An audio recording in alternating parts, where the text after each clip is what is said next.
Hello दोस्तों, आप सबका स्वागत है हमारे चैनल एडू अबॉर्ड में। मेरा नाम हर्ष। आज हम जिस चैप्टर की शुरुआत करने जा रहे हैं वो है एनसीईआरटी ज्योग्राफी क्लास 8 का चैप्टर नंबर 1, जिसका नाम है रिसोर्सेज। चैप्टर पर आगे बढ़ने से पहले अगर आपने अभी तक हमारे चैनल एडू अबॉर्ड को सब्सक्राइब नहीं किया है तो सब्सक्राइब करिएगा, लाइक करिएगा, शेयर जरूर करिएगा कि जो नॉलेज है ज़्यादा से ज़्यादा लोगों तक स्प्रेड हो सके। उसके अलावा अगर आप हमारे इस पेज को फेसबुक पर देख रहे हैं तो हमारे इस पेज एडू अबॉर्ड को फेसबुक पर फॉलो करिएगा, लाइक करिएगा, शेयर करिएगा और कमेंट जरूर करिएगा। इससे पहले हम कुछ वीडियोस अपलोड कर चुके हैं क्लास 6 और क्लास 7 की ज्योग्राफी की। अगर अभी तक आपने वो वीडियो नहीं देखी है तो आप हमारे चैनल एडू अबॉर्ड पे जाएं, वहां पे आपको प्लेलिस्ट मिल जाएगी। प्लेलिस्ट में जाकर आप वो भी वीडियोस देखिएगा और उसके अलावा और भी आपको वहां पे वीडियोस दिख जाएंगी। और जितनी भी वीडियोस हैं आप ज़्यादा से ज़्यादा लोगों तक शेयर जरूर करिएगा, जो नॉलेज है वो लोगों तक पहुंच सके। तो चलिए अब हम स्टार्ट करते हैं चैप्टर नंबर 1। देखिए चैप्टर नंबर 1 जो है उसका नाम है रिसोर्सेज। रिसोर्सेज मतलब संसाधन। आप अपने स्क्रीन पर कुछ इमेजेस देख रहे होंगे। जैसे आपको पहला इमेज सॉइल का दिख रहा है, दूसरा आपको मिनरल्स का दिख रहा है, तीसरा आपको विंड एनर्जी का दिख रहा है, चौथा आपको सोलार एनर्जी का दिख रहा है और पांचवा कोल का दिख रहा है, छठा आपको वाटर दिख रहा है, सातवां आपको प्लांट्स एंड ट्री और लास्ट में 8th है, 8वां जो आपको ह्यूमंस का इमेजेस कुछ दिख रही होंगी। इससे पहले की स्लाइड में हमने देखा कुछ इमेजेस देखी थी, आपको याद होगा। जैसे कि हमने सॉइल्स की इमेजेस देखी हैं, मिनरल्स की देखी, विंड एनर्जी की देखी, सोलार एनर्जी की देखी, कोल की देखी, वाटर की देखी है, प्लांट्स ट्रीज की देखी और ह्यूमंस की देखी है। these all satisfy our one or more needs। ये जितनी इमेजेस आपने देखी अभी, ये कहीं ना कहीं हमारे जो क्या है कि जो नीड है, हमारी जो जरूरत है उसको कहीं ना कहीं सेटिस्फाई कर रही हैं। एक या एक से ज्यादा जो हमारी जरूरत है उसको कहीं ना कहीं ये पूरी कर रही हैं। तो इसको ही अगले वर्ड में क्या बोलेंगे, हम यूटिलिटी बोलेंगे।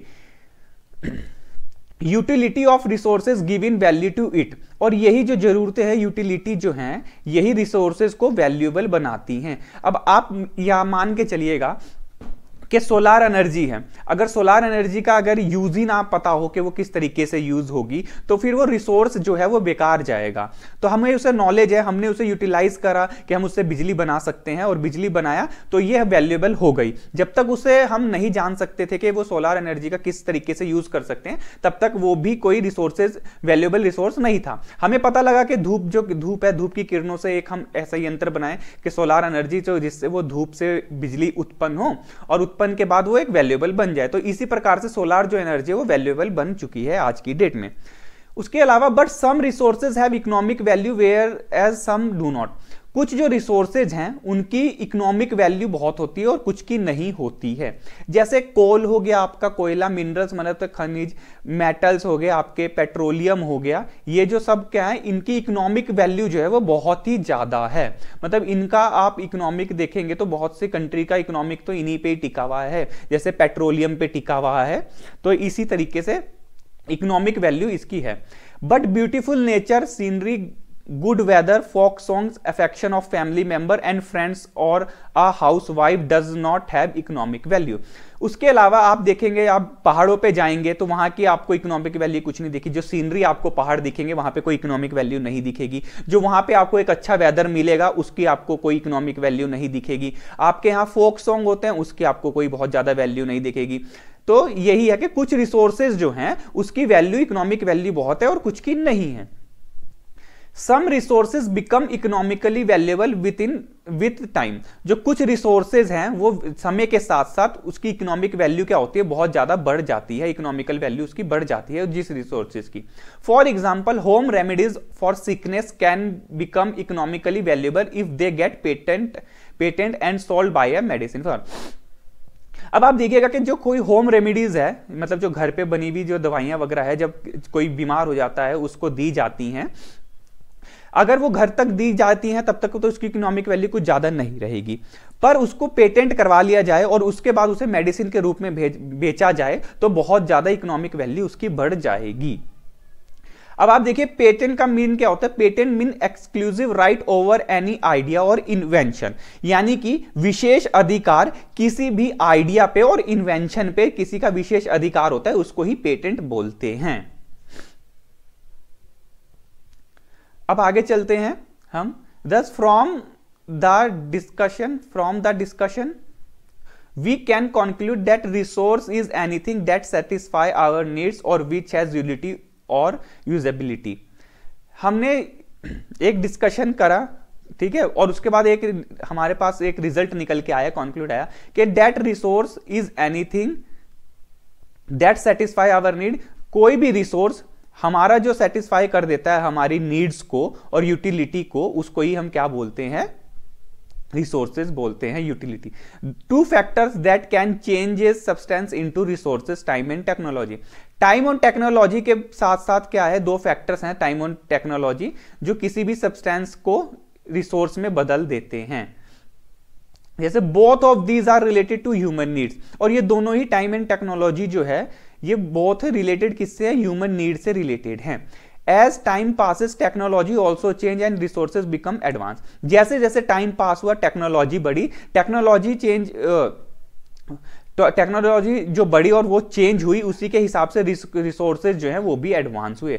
For example we can see the changes in the mode of transportation in the invention of wheel.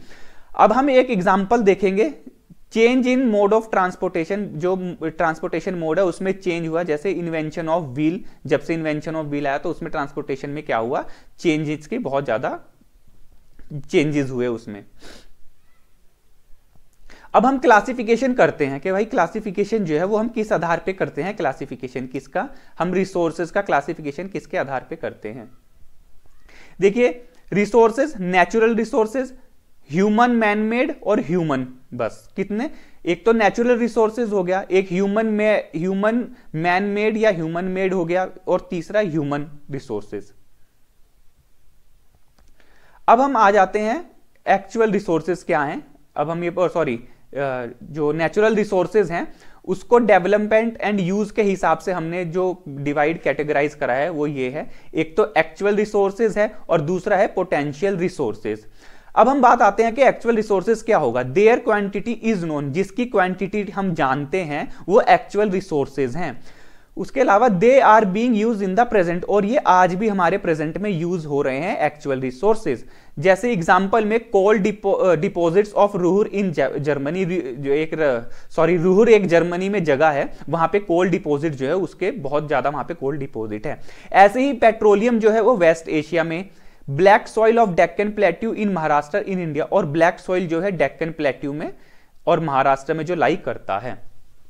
अब पोटेंशियल रिसोर्सेज किसे कहते हैं, their entire quantity may not be known, जो उसकी पूरी क्वांटिटी है हम उसको नहीं जानते हैं. They are not being use at present, और उसको हम प्रेजेंट में यूज नहीं करते हैं, because present technology is not advance enough to extract them but can be use in the future. क्योंकि आज की जो हमारी जो टेक्नोलॉजी है वो इतनी आगे नहीं है, एडवांस नहीं है कि हम इस जो ये रिसोर्सेज है इनको हम यूज कर सकें, एक्सट्रैक्ट कर सकें. पर हम फ्यूचर में कर सकते हैं अगर टेक्नोलॉजी एडवांस होगी, तो उसके बाद साथ साथ हम इस जो आपके पोटेंशियल रिसोर्सेज उनको हम यूज कर सकते हैं. इसका बेस्ट एग्जांपल आपको देखने को मिलेगा uranium deposit in Ladakh. Ladakh जो रीजन है जम्मू कश्मीर के, उसमें रीजन जो है वहां पे यूरेनियम के डिपॉजिट आपको देखने को मिलेंगे, वहां पे एक इसका एग्जांपल है.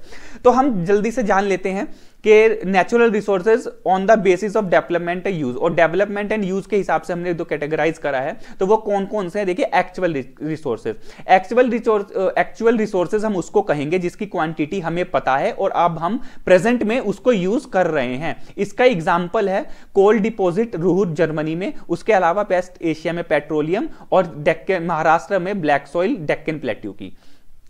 उसके बाद पोटेंशियल रिसोर्सेज किसको कहते हैं, जिसकी हम पूरी क्वांटिटी जो है वो नहीं जानते हैं और उसको हम प्रेजेंट में यूज नहीं कर रहे हैं, क्योंकि हमारे पास इतनी टेक्नोलॉजी एडवांस नहीं है कि हम उसको यूज कर सकते हैं, पर इन फ्यूचर हम उसे यूज कर सकते हैं. इसका बहुत बेस्ट एग्जांपल है uranium deposit in Ladakh. Ladakh के रीजन में जो यूरेनियम डिपॉजिट है वो इसका एक बहुत बड़ा एग्जांपल है. अभी तक हम वहां तक उतनी एडवांस टेक्नोलॉजी पे नहीं पहुंचे हैं कि हम यूरेनियम डिपॉजिट जो लद्दाख में है उसको वहां से हम एक्सट्रैक्ट कर सके, पर इन फ्यूचर में हम वहां पे पहुंच सकते हैं. जब जैसे टेक्नोलॉजी एडवांस होगी तो वहां पे हम पहुंच के यूरेनियम भी निकाल सकते हैं. Potential resources can become actually resources one day, और पोटेंशियल रिसोर्स जो है वो एक दिन एक्चुअल रिसोर्स बन जाते हैं. मैनी ईयर्स अगो, आज से बहुत साल पहले, solar energy was a potential energy. आज से बहुत साल पहले जो सोलार एनर्जी थी वो भी एक पोटेंशियल एनर्जी थी। पोटेंशियल एनर्जी मतलब कि उसकी क्वांटिटी जो थी वो हम नहीं जानते थे और उसको उस समय प्रेजेंट में हम यूज नहीं कर रहे थे, पर फ्यूचर में, आज के फ्यूचर में जो है हम उसको यूज कर रहे हैं क्योंकि टेक्नोलॉजी जो है वो बढ़ चुकी है, एडवांस हो चुकी है इसके कारण। But today it has become an actual resource due to advance technology. पर आज के दिन में सोलार एनर्जी जो है वो एक्चुअल रिसोर्स बन चुका है क्योंकि जो टेक्नोलॉजी है वो हमारी बहुत ज्यादा एडवांस हो चुकी है। अब हम आ जाते हैं natural resources on the basis of origin. Origin के बेसिस पे कौन कौन से हमारे नेचुरल रिसोर्सेज हैं। देखिए, पहला है बायोटिक और दूसरा है अबायोटिक। बायोटिक में आएगा इट इंक्लूड्स लिविंग थिंग्स, इसमें जो भी लिविंग थिंग्स है वो इंक्लूड होंगे, जैसे प्लांट्स और एनिमल। अबायोटिक में नॉन लिविंग थिंग्स आएंगे आपके, जैसे कि सॉइल, वाटर, एयर और मिनरल्स। तो अब हम एक और बार जल्दी से नजर मार लेते हैं। नेचुरल रिसोर्सेज ओरिजिन के बेसिस पे जो हमने डिवाइड करे वो दो तरीके से हैं। एक तो पहला है बायोटिक, दूसरा है अबायोटिक। बायोटिक में जो लिविंग थिंग्स होंगी वो इंक्लूड होंगी, जैसे कि प्लांट्स एंड एनिमल। अबायोटिक में आपका नॉन लिविंग थिंग्स इंक्लूड होगी, जैसे कि soil, water, air and minerals. अब natural resources on the basis of stock, stock के हिसाब से हमारे पास नेचुरल रिसोर्सेज जो हैं वो कौन कौन से हैं। देखिए, पहला तो होगा रिन्यूएबल रिसोर्सेज, उसके बाद दूसरा है नॉन रिन्यूएबल रिसोर्सेज। पहला renewable resources, these can be renewed easily and use again and again. ये जो रिन्यूएबल रिसोर्सेज होते हैं वो हमारे क्या होते हैं, बहुत अच्छे से रिन्यू हो जाते हैं बार बार यूज करने के लिए। दे हैव अनलिमिटेड स्टॉक, और इसका अनलिमिटेड स्टॉक है हमारे पास, जैसे कि water, air, soil, wind, solar energy इसके एग्जांपल्स हैं। अब आ जाते हैं हम नॉन रिन्यूएबल रिसोर्सेज पे। Once use these can not be renewed, अगर एक बार ये हमने ज्यादा यूज कर लिया उसके बाद ये रिन्यू नहीं होंगे।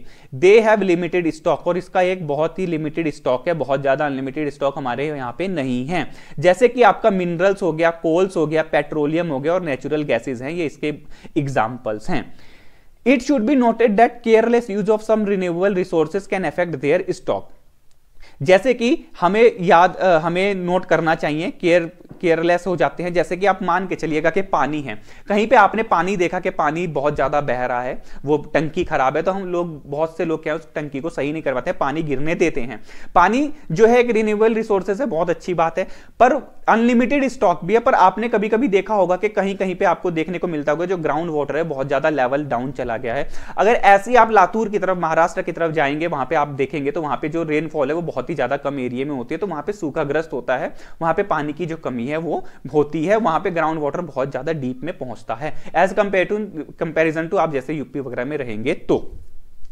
For example, careless use of soil, forest, water will reduce there usable stocks. जैसे कि हम सॉइल, फॉरेस्ट, वाटर, इन सब का केयरलेस यूज करेंगे। जैसे कि हम वन है, जंगल काट देते हैं, जब जंगल काट देंगे तो पर्यावरण को नुकसान होगा, जब पर्यावरण को नुकसान होगा तो जाहिर सी बात है कि आम इंसान जो है उनको भी बहुत ज्यादा नुकसान होगा। तो इसीलिए हमें कोई भी चीज जो है वो एक लिमिटेड स्टॉक्स जो है, सॉरी अनलिमिटेड हो या लिमिटेड स्टॉक्स हो, पर जरूरत के हिसाब से ही हमें उसको क्या करना चाहिए, यूज करना चाहिए। जितनी जरूरत है हमें उतना ही यूज करना चाहिए। कई बार आपने देखा होगा आपके घर के ऊपर जो टंकी वगैरह होती है जिसमें पानी भरा जाता है, वो कई बार ओवरफ्लो होने के कारण जो पानी क्या है वो वेस्ट होता रहता है। तो वो जो वेस्टेज जो वाटर है वो एक बहुत बड़ा इशू है हमारे समाज के लिए, क्योंकि बहुत से एरियाज ऐसे हैं जहां पे पानी की बहुत ज्यादा कमी है, उन्हें पानी की बहुत ज्यादा जरूरत है, पर हमारे पास ज्यादा होने के कारण हम उसकी केयर नहीं करते हैं। आप उनसे पूछिएगा जिनके पास इनकी सुविधा नहीं है, जो बहुत दूर दूर जाकर पानी लेके आते हैं, उनसे आप इनकी महत्व पूछिएगा कि पानी का क्या महत्व है।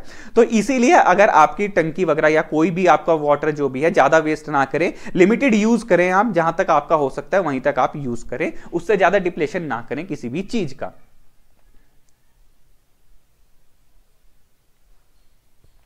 अब हम आ जाते हैं अगला, natural resources on the basis of distribution. Distribution के हिसाब से हमने जो डिवाइड करा है वो हम पढ़ लेते हैं। देखिए, एक है यूबिक्यूटस रिसोर्सेज, दूसरा है लोकलाइज्ड रिसोर्सेज। अब हम पढ़ते हैं यूबिक्यूटस रिसोर्सेज क्या हैं। देखिए, पढ़ते हैं हम। These are found everywhere। Ubiquitous resources क्या है, वो हमारे हर जगह मिल जाएंगे, जैसे कि air, soil, wind, solar energy. याद रखिएगा कि यूबिक्विटस रिसोर्सेज कौन से होंगे जो आपको हमेशा हर जगह मिल जाएंगे, जैसे कि एयर आपको हर जगह मिल जाएगी, सॉइल आपको हर जगह मिल जाएगी, विंड आपको हर जगह मिल जाएगी और सोलर एनर्जी भी आपको हर जगह मिल जाएगी। अब कुछ होते हैं localised resources, these are found only in certain places, और ये एक कहीं सर्टेन प्लेसेस पे मिलते हैं। जैसे एग्जांपल मिनरल्स हो गया, कोल्स हो गया, पेट्रोलियम हो गया, नेचुरल गैस हो गया, ये हर जगह नहीं मिलेंगे, ये कुछ पर्टिकुलर जगह जो है वो वहीं पे मिलेंगे। तो और natural resources on the basis of distribution, distribution के हिसाब से नेचुरल रिसोर्सेज कैसे, देखिए यूबिक्विटस रिसोर्सेज वो जो हर जगह मिल जाएंगे, जैसे air, soil, wind, solar energy. फिर उसके बाद आ जाते हैं लोकलाइज्ड रिसोर्सेज, जैसे कि सर्टेन प्लेस पे मिलते हैं, जैसे minerals, coal, petroleum, natural gas etcetera. Factor which determine the distribution of resources, जो रिसोर्सेज को कौन कौन से ऐसे फैक्टर्स हैं जो रिसोर्सेज को डिटरमाइन करते हैं डिस्ट्रीब्यूशन ऑफ रिसोर्सेज में। पहला टेरेन, फिर उसका है टोपोग्राफी, क्लाइमेट और फिर altitude. These factor differ over the earth, और ये जो सारे फैक्टर्स हैं ये डिफरेंट है अर्थ पे। Hence the distribution of resources is not equal, और जो रिसोर्सेज का डिस्ट्रीब्यूशन है हमारे यहाँ पे वो इक्वल नहीं है, अर्थ पे इक्वल नहीं है। क्यों नहीं है? क्योंकि हमारे यहाँ पे जो टेरेन है, टोपोग्राफी है, क्लाइमेट है, एल्टीट्यूड जो है, ये सब इसके फैक्टर्स हैं। For example there is a lack of soil and water in the desert. अब आप देखिएगा कि आपको सॉइल जो है बहुत कम मिलेगी और वाटर बहुत कम मिलेगा डेजर्ट रीजन में, because these area receive very less rainfall, क्योंकि यहाँ पे जो एरिया जो है ये बहुत ही कम रेनफॉल रिसीव करता है, यानी पे बरसात बहुत ही कम होती है इन जगहों पर। अब हम आ जाते हैं ह्यूमन मैन मेड रिसोर्सेज पे। Sometimes natural resources can be used only when their original form change। हमारे यहां पर कुछ रिसोर्सेज, नेचुरल रिसोर्सेज ऐसे हैं, उससे हम तब यूज कर सकते हैं जब उसकी ओरिजिनल फॉर्म चेंज हो जाए। जब उसकी ओरिजिनल फॉर्म चेंज हो जाए तभी हम उसको यूज कर सकते हैं। This change is caused by human, और ये जो चेंज होते हैं वो ह्यूमन के द्वारा यानी आदमी मानवों के द्वारा होते हैं। People use natural resources in the change form to make building, bridge, roads, machinery and vehicles। देखिए नेचुरल रिसोर्सेज जो हैं वो पीपल कैसे जो नेचुरल रिसोर्सेज को चेंज कर देते हैं, कुछ जैसे कि रोड बनाने के लिए, बिल्डिंग बनाने के लिए, ब्रिजेस बनाने के लिए, मशीनरी बनाने के लिए और व्हीकल्स के लिए। These resources when used in their change form are known as human और man made resources। और यही द रिसोर्सेज जो है when use in their change form, और यही रिसोर्सेज जब चेंज फॉर्म में यूज होते हैं इसको ही हम क्या बोलते हैं? ह्यूमन और मैन मेड रिसोर्सेज बोलते हैं। क्या बोलते हैं? ह्यूमन और मैन मेड रिसोर्सेज बोलते हैं, याद रखिएगा। अब हम आ जाते हैं technology. Technology is the application to use skills in doing on or making things to be used by human।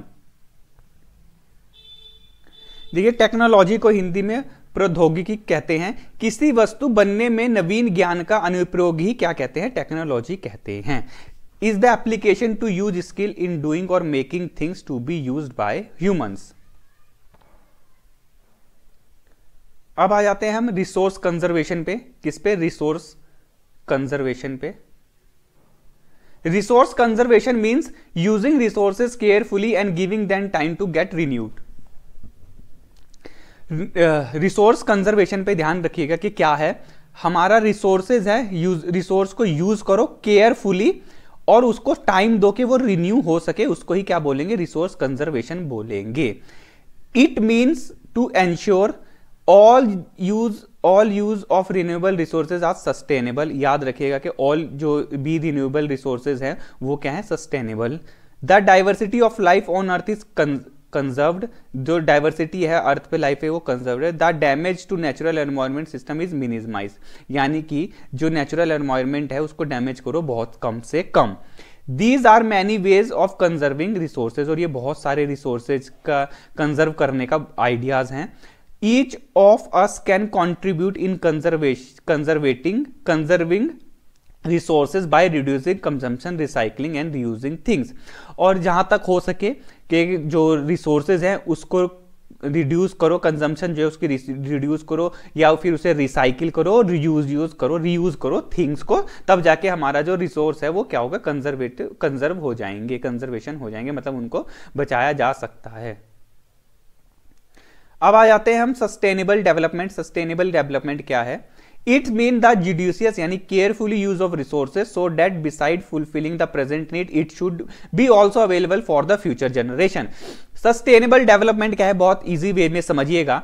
Use of resources, carefully use of resources यानी कि बहुत सावधानी से रिसोर्सेज का यूज करें आज प्रेजेंट में, और उसको ऐसा बना के रखें कि जो फ्यूचर जनरेशन है वो भी उसको यूज कर सके, यानी वो उनके भी अवेलेबल आ सकते, उसको ही हम सस्टेनेबल डेवलपमेंट कहेंगे। Principle of sustainable development, principle क्या कहें सस्टेनेबल डेवलपमेंट के? पहला, we should respect and take care for all form of life. हमको रिस्पेक्ट करनी चाहिए और केयर करनी चाहिए हर एक फॉर्म जो भी है लाइफ की उसको। The quality of human life should improve, और हमारा जो ह्यूमन क्वालिटी है ह्यूमन लाइफ की उसको इंप्रूव करना चाहिए। Earth vitality and diversity must be conserve, earth की जो डाइवर्सिटी और वाइटलिटी है उसको भी क्या करना चाहिए, कंजर्व करना चाहिए हमें। Depletion of natural resources should be minimize, और नेचुरल रिसोर्स जो डिप्लेशन है उनको भी कम करना चाहिए, नेचुरल रिसोर्सेज का डिप्लेशन कम करना चाहिए। We should change our personal attitude and practice toward the environment, और हमें अपना पर्सनल एटीट्यूड जो है और जो प्रैक्टिस है एनवायरमेंट के साथ उसको बदलना पड़ेगा। Community should be allowed to take care for their environment, और कम्युनिटीज जो है उनको भी ये सब क्या करना पड़ेगा, अलाउ करना पड़ेगा कि एनवायरमेंट जो है उसको, अपने एनवायरमेंट को बचाओ। आशा करता हूं कि आपको ये चैप्टर बहुत अच्छे से समझ आया होगा। अब आगे की तरह जैसे हम हर एक चैप्टर में ब्रेन बूस्टर डालते हैं, तो अब हम थोड़ा सा ब्रेन बूस्टर कर लेते हैं, ब्रेन बूस्टर के बारे में जानते हैं। देखिए क्वेश्चन नंबर 1 है, choose the correct answer considering the statement about the resource. इसमें से एक आंसर करेक्ट है, करेक्ट आंसर को चूज करिएगा स्टेटमेंट देखकर कि रिसोर्सेज के बारे में, कि रिसोर्सेज क्या हैं। पहला, anything which is use to fulfil need is a resource. पहला, वो जो भी आपका कोई भी चीज जो आपकी नीड को फुलफिल करे वो रिसोर्स होगी।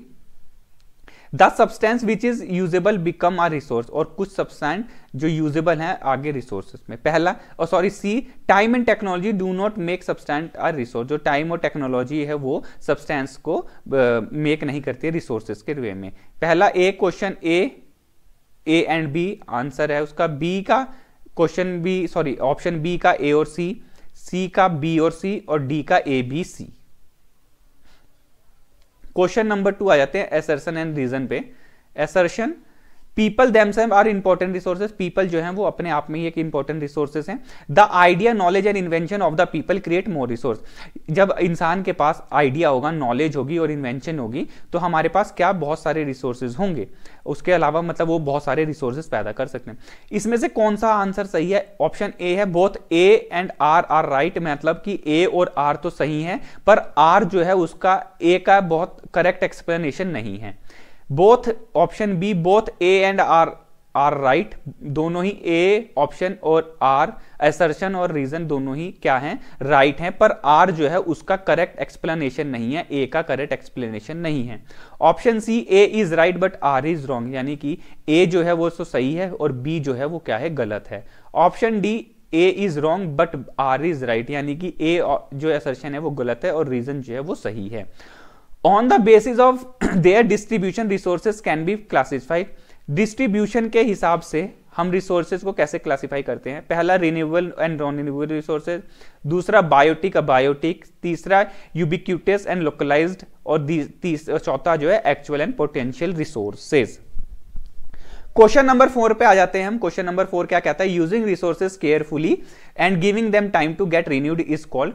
हमें जो रिसोर्सेज है उसको बहुत अच्छे से यूज करना चाहिए, केयरफुली यूज करना चाहिए और उसको टाइम देना चाहिए कि वो रिन्यू हो जाए। तो इसको क्या कहेंगे? पहला, रिसोर्स कंजर्वेशन कहेंगे। दूसरा, सस्टेनेबल डेवलपमेंट कहेंगे। तीसरा, रिसोर्स मैनेजमेंट कहेंगे। चौथा, डेवलपमेंट मैनेजमेंट कहेंगे।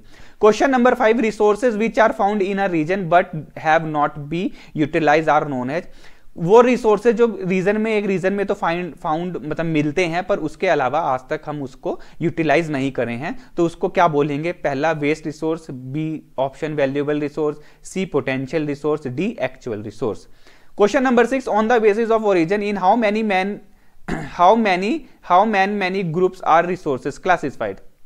पहला option A actual and natural, B biotic abiotic, C renewable and non renewable और D potential and actual. Question number 7 पे आते हैं। क्वेश्चन नंबर 7 क्या कहता है? Resources which has limited stock and once use can not be renewed are called.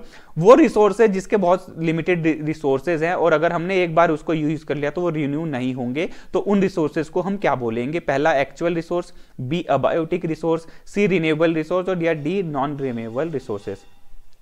Uranium found in Ladakh is the example of. Uranium हमने अभी पढ़ाई फाउंड होता है कहां पे? लद्दाख में। वो किसका एग्जांपल है? एक्चुअल रिसोर्स का एग्जांपल है या फिर पोटेंशियल रिसोर्स का एग्जांपल है या फिर सी रिन्यूएबल का या डी लोकलाइज रिसोर्सेज का? The application of knowledge and skill is doing और making thing is known as. एक एप्लीकेशन, नॉलेज की एप्लीकेशन और स्किल जो कि डूइंग और making thing known as A patent, B stock, C technology, D sustainable development. Question number 10, last question. Human resource include, human resource में क्या क्या include होता है? नंबर इंक्लूड होता है, मेंटल एबिलिटी यूज होता है, फिजिकल एबिलिटी यूज होता है या ऑल ऑफ दीज, इनमें से कौन सा है? आशा करता हूं ये वीडियो आपको बहुत अच्छे से समझ आया होगा। आप ये ब्रेन बूस्टर जो है इसको पहले आप पूरे चैप्टर को समझिएगा, पढ़िएगा, उसके बाद आप ब्रेन बूस्टर पे आइएगा। ब्रेन बूस्टर पे अपने हिसाब से आंसर दीजिएगा, फिर उसके बाद आप आंसर की पर देखिएगा कि आपके आंसर कितने सही है और कितने नहीं है। Thank you guys.